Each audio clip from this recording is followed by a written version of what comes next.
forces here to keep the peace get targeted for an attack. We'll tell you where. A major show of unity, the cry for healing, brings thousands together.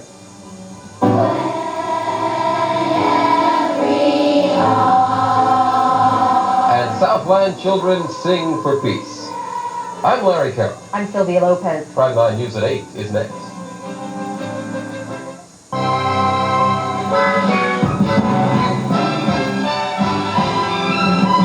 Southern California's first evening news starts now. Live from California 9, this is Prime 9 News at 8.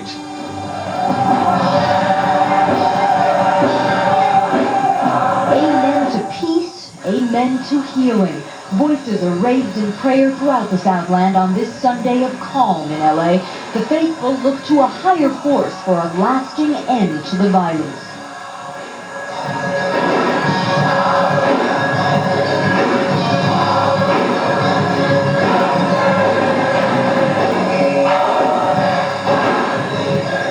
Good evening, I'm Sylvia Lopez. And I'm Larry Carroll. It's another night of calm in the Southland. And tonight, the focus is on LA's recovery. The increased military presence is getting results. No major trouble in the last 48 hours. Now, Mayor Tom Bradley is making a promise about the curfew. It will be lifted at sunrise. Governor Wilson is getting a first-hand look at destruction. He is disgusted, but he's got a tough balancing act on his hands, weighing the needs of a devastated community and a troubled economy. LA police are going after the property looted during the rampage, and they're getting a lot of help because neighbors are turning in their neighbors. And the victims of the chaos are turning to each other, and they're staging huge rallies for peace. Before we move on to the focus on LA's recovery, we give you a look at the latest.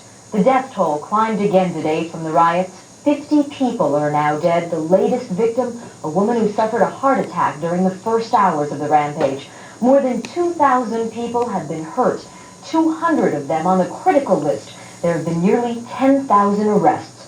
6,000 military personnel have been deployed to the riot-scarred areas to keep the peace, and damage estimates total $550 million. If the trend keeps up and citizens keep the peace, then curfews imposed after the riots will be history in a matter of hours. Mayor Bradley made that promise today during a news conference at City Hall. He says the increased military presence and round-the-clock police patrols have brought the crisis in L.A.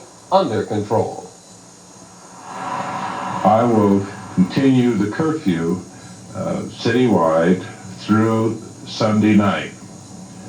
Monday night, that curfew will be lifted on a citywide basis. In other words, stay indoors tonight. Tomorrow night, you'll be free to walk and ride the streets of Los Angeles because the curfew will be lifted.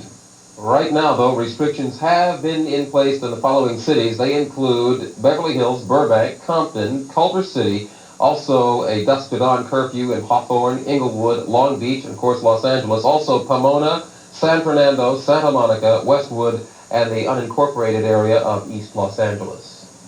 Throughout the occupied city of Los Angeles, military and police patrols are on high alert looking for any hint of trouble. Some Marines found trouble this morning in Long Beach when they were fired upon by a passing car. Fortunately, no one was hit. Our Frank Buckley is in Sky 9 monitoring the situation and joins us live now with this report. How's it looking, Frank? So far, Sylvia, the view from Sky 9 is one of calm as the curfew remains in effect. Let's take you down now and give you some views from the helicopter up here. As you look down upon the city, you're looking at a view of south central Los Angeles. Appears relatively calm. We haven't seen any of the smoke plumes from any fires or any looting or anything like that. The streets appear to be relatively deserted. On the ground, of course, the National Guardsmen are on the job. We caught up with some of them earlier.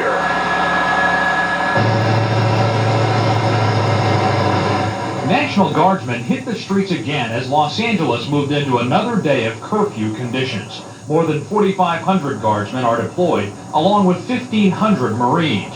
Among them, a Spec 4 from San Diego. Don pulls guard duty and thinks it's a shame. I've been to Europe, spent a few years over there, and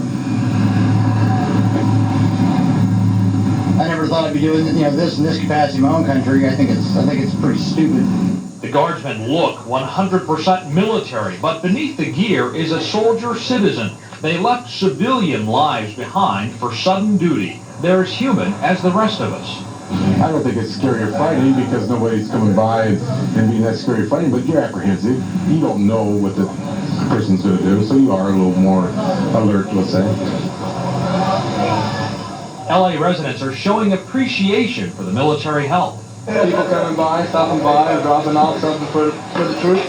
From Chinese food to chicken enchiladas, the troops are getting fed. We bring our troops food at night, coffee, cake. I think our people have eaten more than they usually eat at home.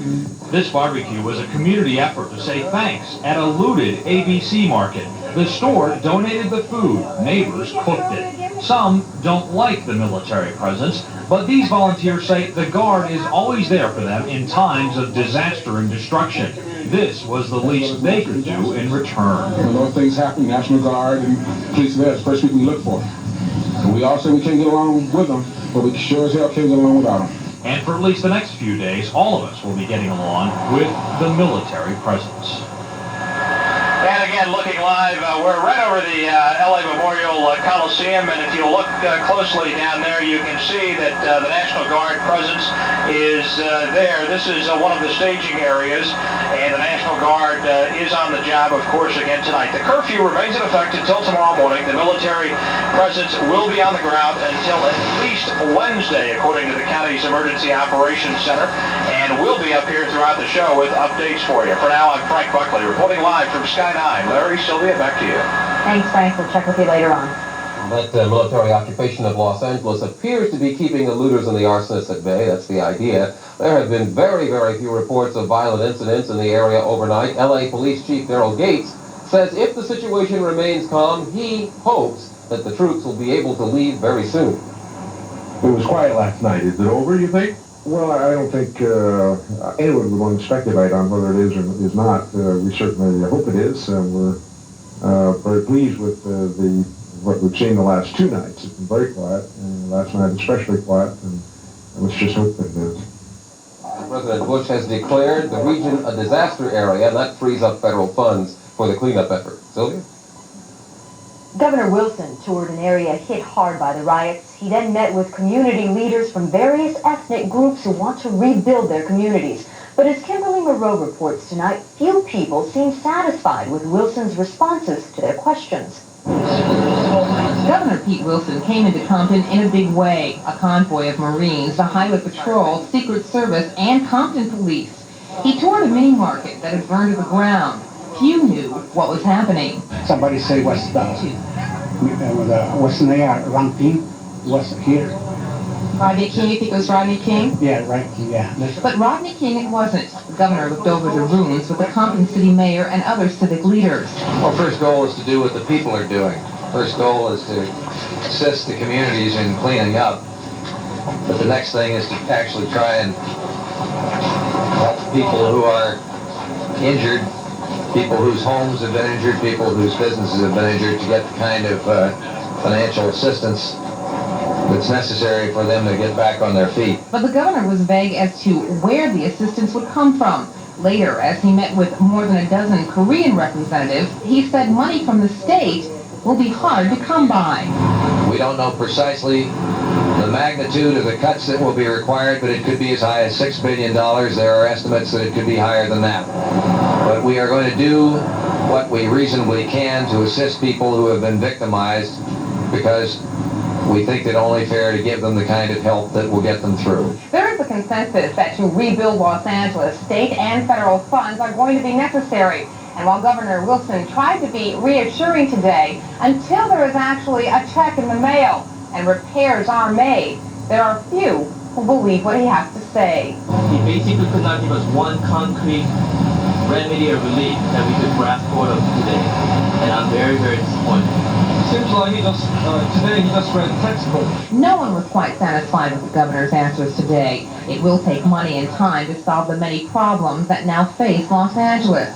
But where that money will come from and how it will be spent are giant obstacles that affected communities will have to overcome. In Los Angeles, Kimberly Moreau, Channel 9 News. Now that LA has been declared a federal disaster area, federal funds will be made available in the way of small business loans. A special task force has been formed to coordinate the efforts of government agencies. Well, now that order is finally being restored, life is going back to normal. Schools across the county will resume classes tomorrow. All schools in the LA Unified School District start opening their doors again tomorrow for the first time since Thursday. Schools in Beverly Hills, Inglewood, and Long Beach will also reopen. Compton schools will observe Cinco de Mayo holiday tomorrow, but will reopen on Tuesday. USC, UCLA, and all of the Cal State campuses will also resume classes. We have a story that's developing right now. I understand we're going to go out to Frank Buckley in Sky 9 and see what's happening. Frank, what do you have?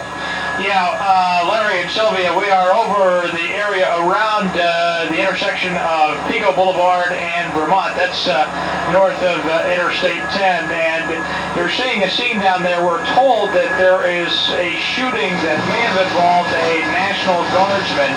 We're not sure if, in fact, that is the case, but as you can see, there are plenty of emergency vehicles down there. The roads going into that area have been blocked off. We see flares just off to the side out of your picture, but you can see the fire engine there, several police cars in that area. We are trying to confirm for you exactly what is happening there, but the initial report came in as a shooting involving a National Guardsman, so we're checking on that for you as you look at these live pictures right now. Over again, Pico and Vermont. I'm Frank Buckley reporting live from Sky 9. We'll have more for you if we can get it. Hey, you keep your eyes open, we'll keep our ears open, and for you at home, we'll bring you the latest as soon as we get it. And more on LA's recovery from the riots. Up next, there were prayers for peace and racial harmony across the Southland. And in the streets, a rally along Crenshaw Boulevard to promote peace. We're going to go along on it. Also, after the riots, neighbors are now turning in neighbors to police. Tell you why later on Prime 9 News at 8.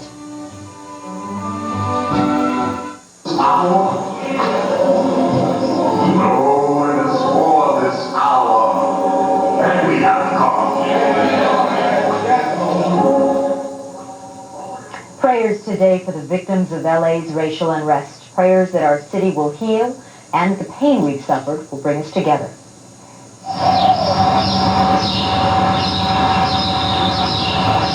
The birds sing, the troops are quiet as the sun rises on a new day in Los Angeles.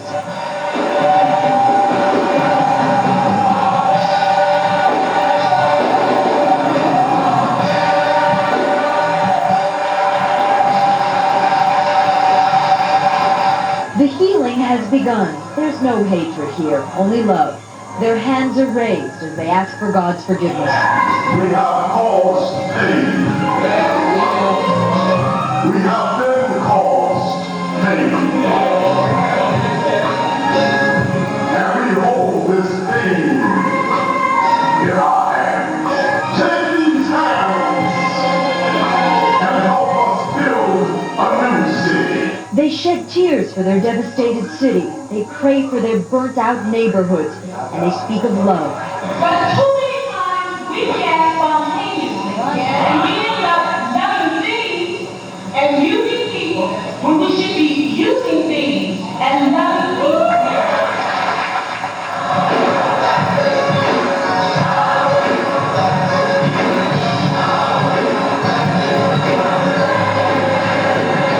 Then they sing and rejoice for a new beginning.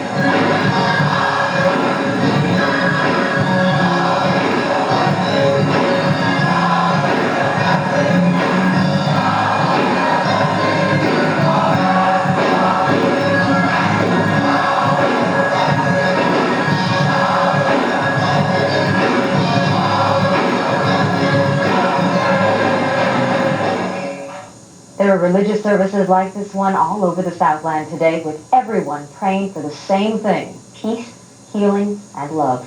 Right now, we're going to go back up into the sky with Frank Buckley for an update on that situation at Pico in Vermont. Frank? Yeah, Sylvia, we are continuing to hover over the area now that you just mentioned, Pico in Vermont. And if you and look closely there, we now do in fact see the presence of National Guardsmen to the right side of your screen there. We don't know much more than the fact that we have City News Service reporting that a National Guardsman has shot someone, so that the National Guardsman was not shot, but the National Guardsman shot someone. But again, this is unconfirmed at this point. We're trying desperately to get that confirmed for you, but you can at least see that there is a National Guard presence. We do see crime tape, and we do see police personnel at that intersection. Reporting live from Sky 9, I'm Frank Buckley. Sylvia, back to you. Hey, Frank, we'll check with you again. Thank you. Of course, that's looking at what's happening now, somewhat in contrast to what was happening for the rest of the day in much of South Los Angeles, the message of healing that hit the streets of the Crenshaw district today as hundreds of people came together for a rally and a march calling for solidarity and justice. Channel 9's Kevin Dooley was there.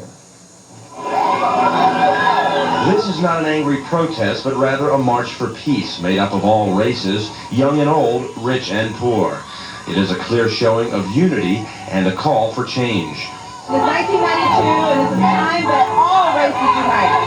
Not be separated, but unite together and march for whatever cause. We're doing this together. There's no way around it. We need to unite. The main thrust behind today's protest march was to get the point across that burning and looting doesn't accomplish anything, that registering to vote and getting their word across that way gets things accomplished a lot better. Well, we want to make sure everybody has their say by voting. And that's the most important thing to do is vote.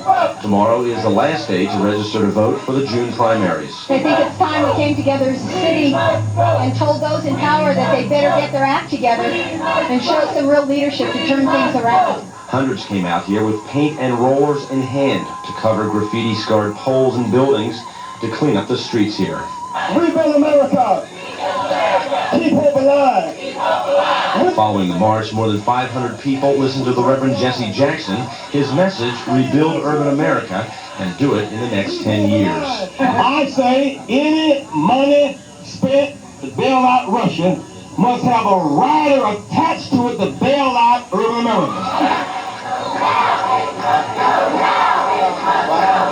Others listened to State Senator Diane Watson, who's asking for Daryl Gates to leave office immediately.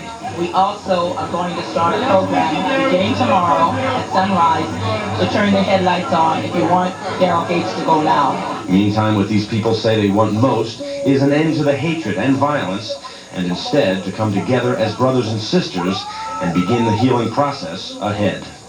In the Crenshaw District, Kevin Dooley, Channel 9 News.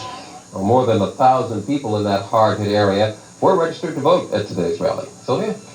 Larry, again, we'd like to take a moment to pass on information about reopening scheduled for tomorrow. All banks, libraries, health clinics, and courts throughout the city will open their doors again. We also have some good news for those of you who depend on the Harbor Freeway for your commute. The 110 off-ramps between Imperial Highway and Martin Luther King Jr. Boulevard are now open. An appeal from Cardinal Roger Mahoney to looters. We'll tell you what he said. Also, police get unexpected help from people who are turning in their neighbors. Find out why next on Prime 9 News. And all this.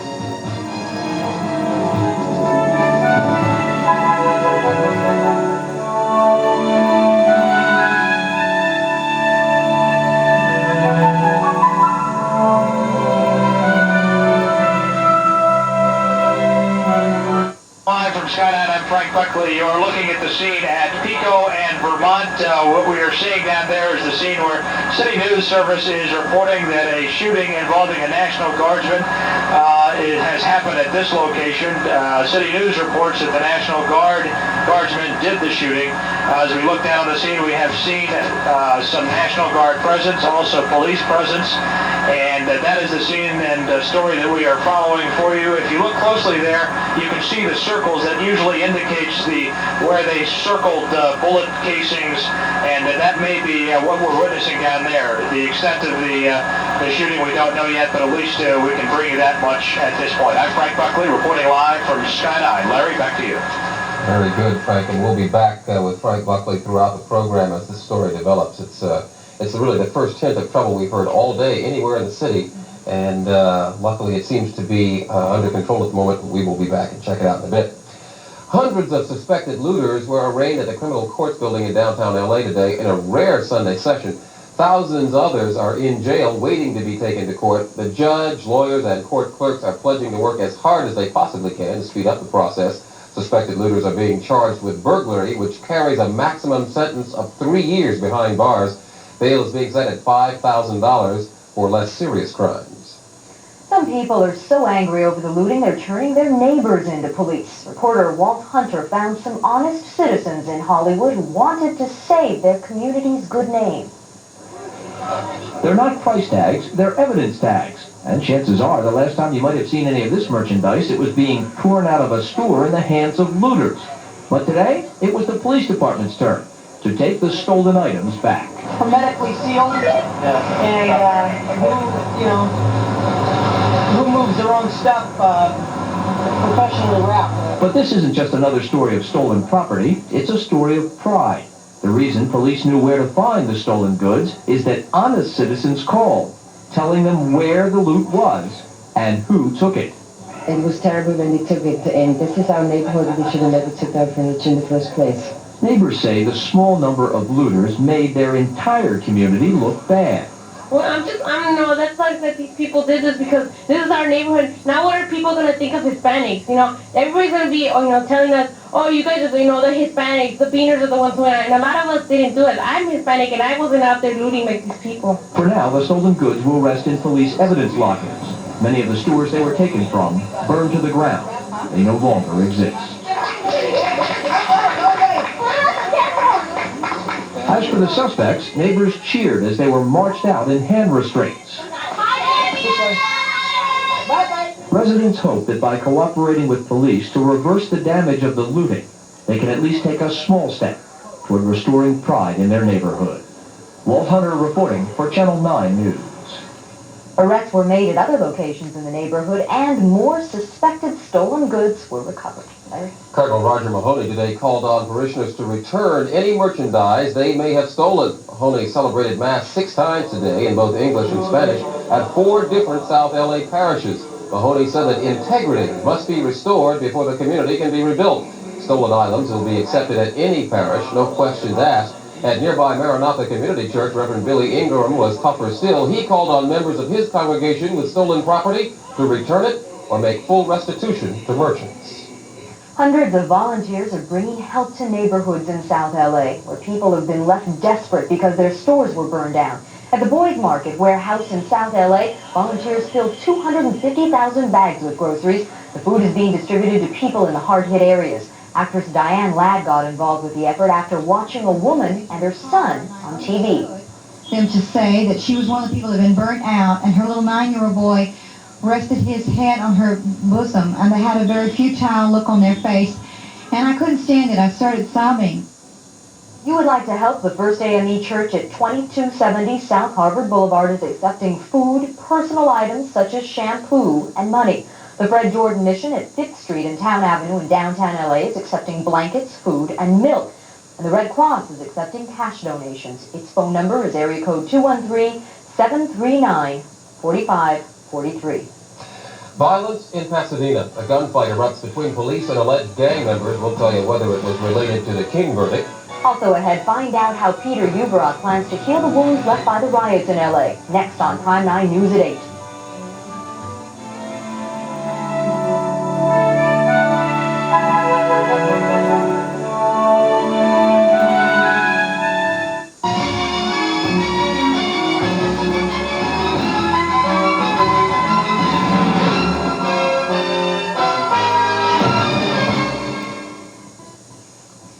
Our reporter Frank Buckley up in Sky 9 has developed some more information on what we believe to have been a shooting involving a National Guardsman. Frank, what can you tell us now? Larry, we're live over Pico and Vermont, and you can see the 280ZX there off to right around the middle of your screen. The LAPD is now telling us that the suspect was driving that car and apparently attempted to run over some National Guardsmen. This from the LAPD, and some National Guardsmen opened fire on the vehicle, striking the suspect, and that person is described as a young male Hispanic, about 20 years old. The suspect is reported in serious condition and was taken to California Medical Center. So that is the latest from this guy. Again, 8 rounds fired by National Guardsmen and a suspect in the vehicle there, 280ZX. The LAPD reports that the suspect tried to run over the National Guardsmen. The suspect is on the way to California Medical Center for treatment in serious condition. I'm Frank Buckley reporting live from Sky 9. Back to you. Frank, just before you go, can you confirm that this happened right about 8 o'clock, or was it before curfew came down, or what? Yeah, curfew is listed as dusk. That's when curfew takes effect, so it happened right around then. We're told that this incident occurred at 7:50. Yeah, that's just before we went on the air here at Prime 9. Thanks very much, Frank. We'll be back with you in a little bit. In Chatsworth this afternoon, 2 16-year-old boys drowned in a family swimming pool. Brother found the bodies at the bottom of the pool. Home is located in the 19,000 block of West LaMarche Street.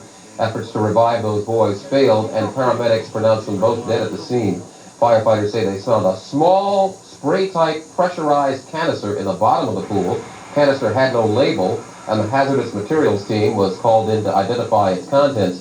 The names of the victims have not been released. It's believed that the drownings were accidental. While Los Angeles was relatively calm, a gunfight between police and alleged gang members in Pasadena killed one man early today. Pasadena police say the incident was not related to the King verdict. Police say they arrived on the scene to find a huge party. Rocks and bottles were thrown at them. Someone fired on a police helicopter. Police fired back, hitting one man. Party started about, this happened about 1 o'clock. There was a party, and after the party, there was some girls fighting. Throwing the rocks and bottles at the police, and somebody started shooting in the air, and we shot back. And somehow my brother got caught in the crossfire. Thank you. 4 officers suffered minor injuries. The police helicopter was forced to make an emergency landing after being hit by gunfire. We have an update now on the condition of the motorist who was brutally beaten on the first day of the rioting. Across the country, people watched as Reginald Denny was pulled from his truck and beaten nearly to death by rioters, an attack that crushed the left side of his face. Today, doctors say that Denny, shown here with his daughter in the Daily News, is doing much better than expected. After 2 surgeries, doctors expect Denny to make a nearly complete recovery in just about 6 weeks. The riots in L.A. are quickly becoming the new issue in the 1992 presidential campaign. President Bush returned to Washington today after spending the weekend in Camp David. Tomorrow, the president will meet with his cabinet to try to find long-term solutions to specific problems. He is fully engaged and fully committed to addressing not only the immediate problems of law and order, but also the other problems in our cities. And as the president himself said, we need to have an explanation for what Americans saw on that videotape. Meantime, Democratic presidential frontrunner Bill Clinton is calling on both the government and individuals to help stop the violence. Clinton is due to arrive in L.A. tonight, while Mr. Bush will visit the area later this week. Peter Uberod, you remember that name? He will be the man in charge of rebuilding the city of Los Angeles, a job that many would say is above the average person, but Uberod is not an average person. Peter Uberod was a successful businessman, having built the second biggest travel company in the U.S. before getting in the public eye in 1979. That was the year he was chosen to head the Los Angeles Olympic Organizing Committee. The Games were financed without any public funding and ended with a huge surplus. After that, he started a 5-year stint as baseball commissioner. He missed his promise to prevent a players' strike, but settled the walkout in just 36 hours. I wasn't there to make friends with owners or make friends with players or anything else. I kept my word. What I said publicly, I did privately. Uberod was a high school and college athlete who qualified as an alternate for the 1956 U.S. Olympic water polo team. He's currently a partner in a management firm and sits on the boards of 5 major corporations. Often rumored as eyeing political office, he is the head of the California Council of Competitiveness. He rarely fails. One of his few public failures was when he tried to take over Eastern Airlines when it was in bankruptcy. Now he faces a very tough task. He's in charge of rebuilding riot-torn Los Angeles. The goal is to be much better than before the disturbance. The goal is not to put it back like it was. It must be much better with more jobs, with with more things going on, revitalized. Revitalization was also the promise after the Watts riots of 1965. Uberoth now gets the chance to prove that he can succeed where others have failed. A man in charge with the rebuilding of the nation's second largest city has already proved himself on other tasks. Now a wounded city hopes that he can succeed once again. Sylvia? Uberoth is in the Southland tonight. Earlier today, he was speaking out about the giant task ahead of him. How will Uberoth help rebuild LA? His answer, he won't do it. The people will, because they want to. When you bring jobs and bring enterprise to a region, everything starts to flourish. But it starts with the people that live there. If they come together, each time something's done, there'll be a pride factor. But you can't have pride without hope. And it's going to take the leaders we talked about. It takes the leaders in the community and the people. Then it takes the government, all the government, state, federal, city, county, all of that. And then it takes the private sector. You bring those together and with help from the religious leader and a little good luck, you can get something done. Uberoth says it'll take incentives to get businesses to start over in South Central LA. He says those incentives are not financial. The desire for change, he says, is the only real incentive. Well, LA city officials say that with things apparently getting back to normal, they hope services will be functioning tomorrow just like any other day. Mayor Tom Bradley says that all city services will resume on Monday. The RTD will be running, there will be mail delivery, and trash will be picked up. He says all the areas of the city will have these services in place by sometime tomorrow. LA's beaches remain closed. Tell you when they'll be reopened. And we'll update you on the apparent National Guard-involved shooting in South Central Los Angeles when we come back on Prime 9 News at 8.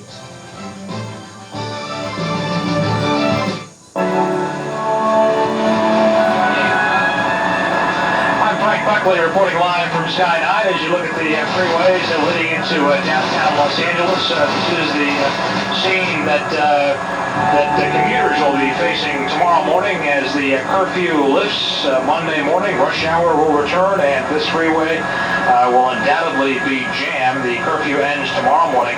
The last couple of nights the city's been relatively quiet, and we'll keep an eye on things tomorrow when the curfew is lifted, and we'll have additional views from the sky during this hour. For now, I'm Frank Buckley reporting live at Sky 9. Larry, Sylvia, back to you.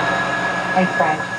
For a third day today, 4 LA County beaches were closed following LA's riots. Police and National Guardsmen spent the day watching over the beaches, keeping people away. Venice Beach is usually packed. Today it looked like Ghost Beach. Police are worried about the potential for violence if a lot of people gather together.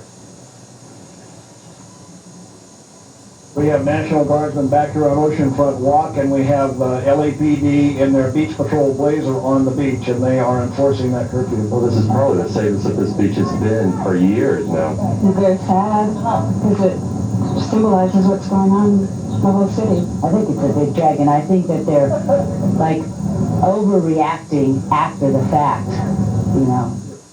All beaches are expected to be back open tomorrow. Well, we're about to begin what we hope will be a calmer work week, and here's hoping the weather will match. Here's a look at the forecast we know about right now. 69 degrees at the Civic Center as we look at a live picture of Los Angeles from Sky 9. Humidity 73%. The winds are out of the west at 14 miles per hour, and the pressure at 29.99. Tonight, there will be low clouds and light winds. The lows will be in the 60s. Tomorrow, low clouds in the morning, then hazy sunshine. Highs will be in the 70s. The California desert was rocked this evening by a small aftershock to last month's Desert Hot Springs earthquake. Caltech reports that quake, measuring 3.6, shook the region near Desert Hot Springs a little after 6 this evening. The 6.1 earthquake jolted the same area last month. That one was felt throughout Southern California. I'm sure you remember it. Sylvia? In New Jersey, a brush fire forced the closure of a nuclear power plant near Lacey Township. The fire blackened 1,500 acres and is now contained. Officials say the flames didn't burn close enough to threaten the plant. More than 10 miles of highway were closed, and a senior citizens development was evacuated. Well, the Clippers head south to try and send their series with the Jazz back to Utah, and Tom Murray's going to have the highlights. And a tough day for the Lakers in Las Vegas as Portland kicks them into the off-season. That and all the sports next.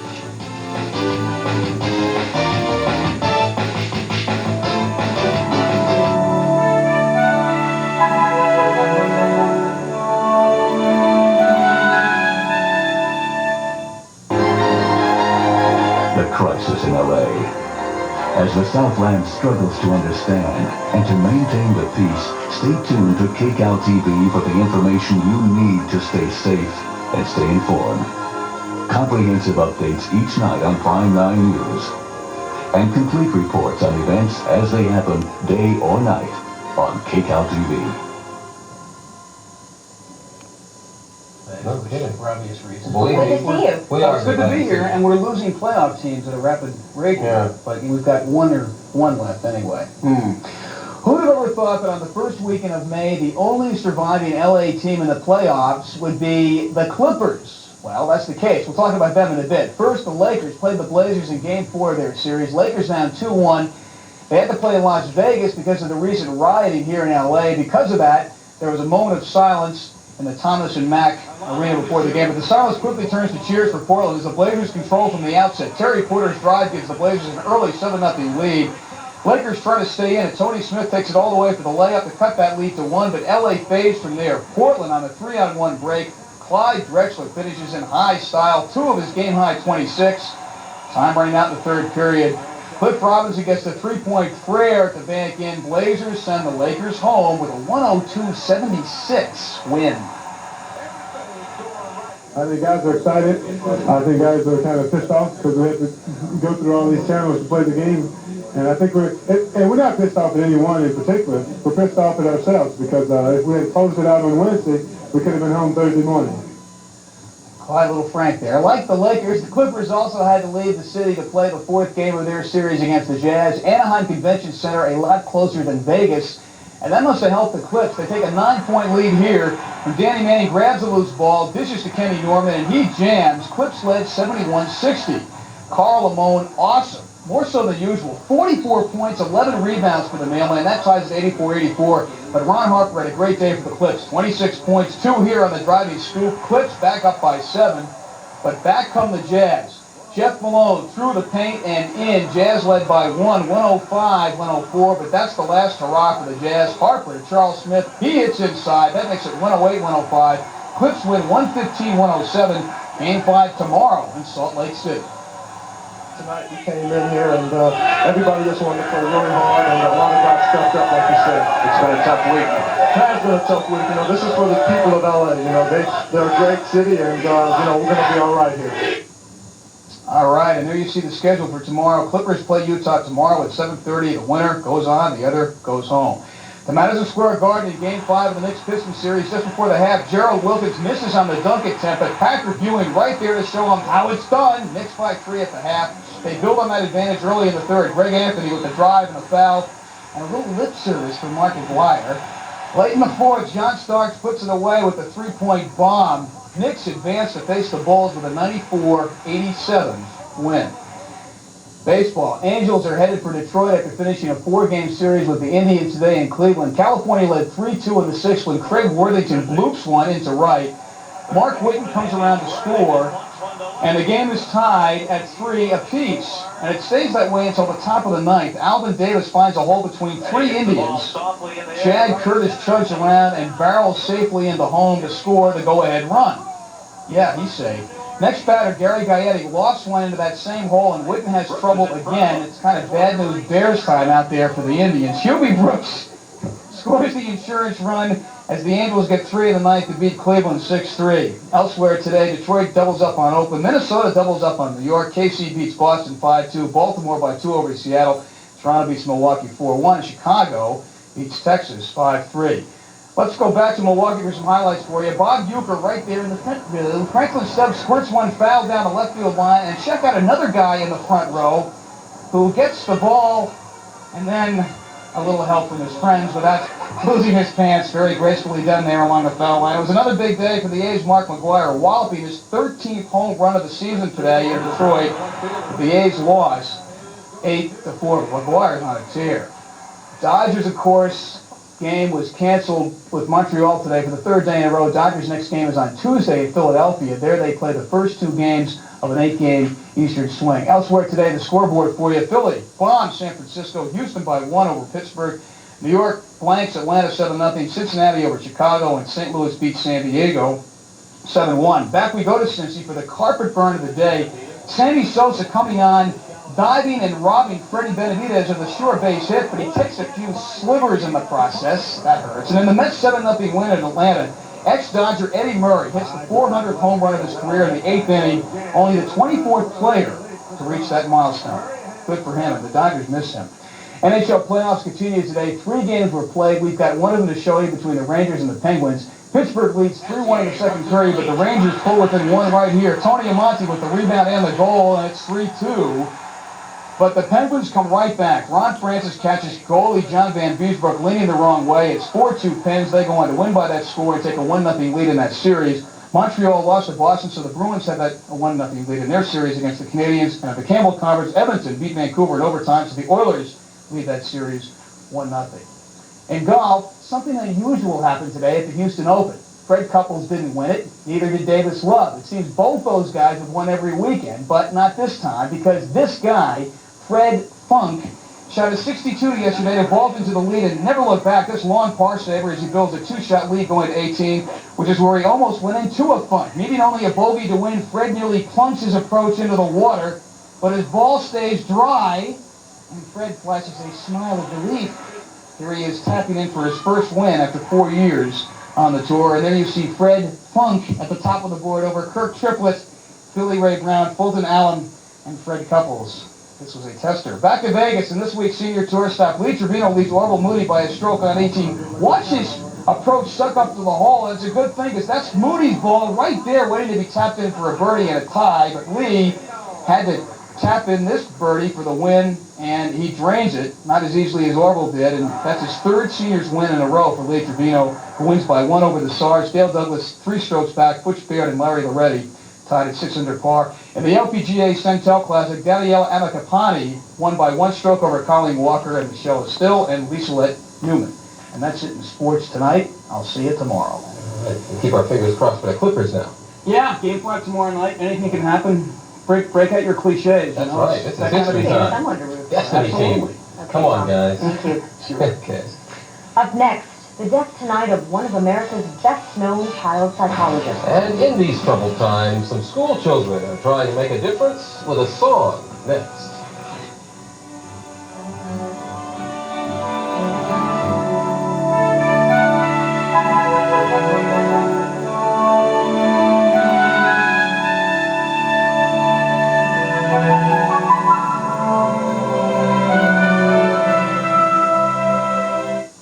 Reporting live from Sky 9 as we fly over Hollywood. As you can see, the curfew is in effect, and it appears to be working again tonight. The streets appear to be relatively deserted and calm. However, earlier this evening, we witnessed what appears to be the first use of lethal force by troops guarding the city near Pico and Vermont. If you'll take a look at our scenes from earlier, you can see that the National Guard was in the area. Apparently, what we're being told by the LAPD is that a young man in his 20s was driving a 280ZX and apparently tried to run over some National Guardsmen, according to the police.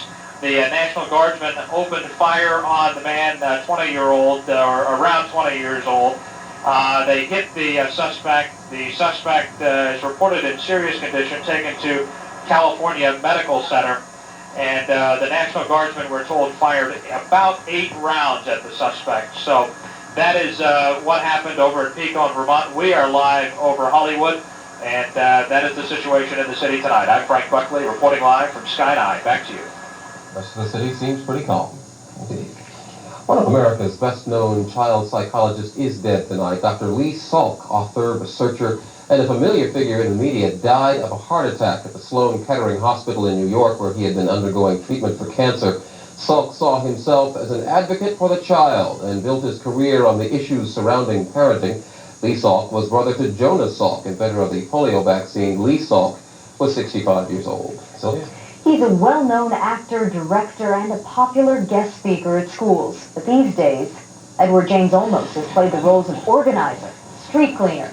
Today, Mayor Bradley caught up with Olmos and about 400 volunteers from community youth gang services in the downtown area. Bradley thanked Olmos for taking such an active role in LA's recovery. He said Olmos has been everywhere this week cleaning up.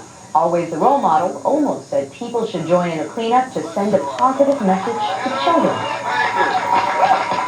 and children are coming together with a message of peace and love for kids' sake. Their message is through song, a song very appropriate for these troubled times. The song is A Hymn to Freedom. Let's listen.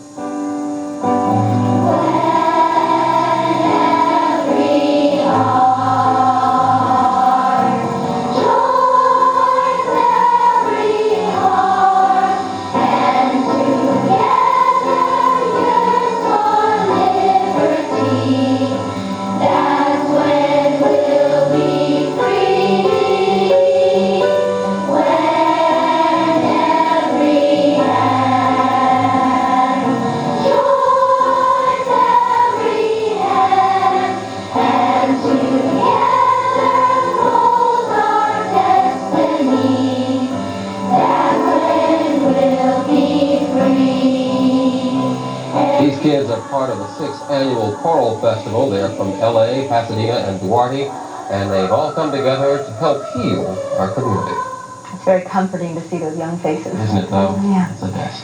Thanks so much for joining us tonight. We leave you with another look at the services today at the First Church of the Nazarene in South LA. Have a great week.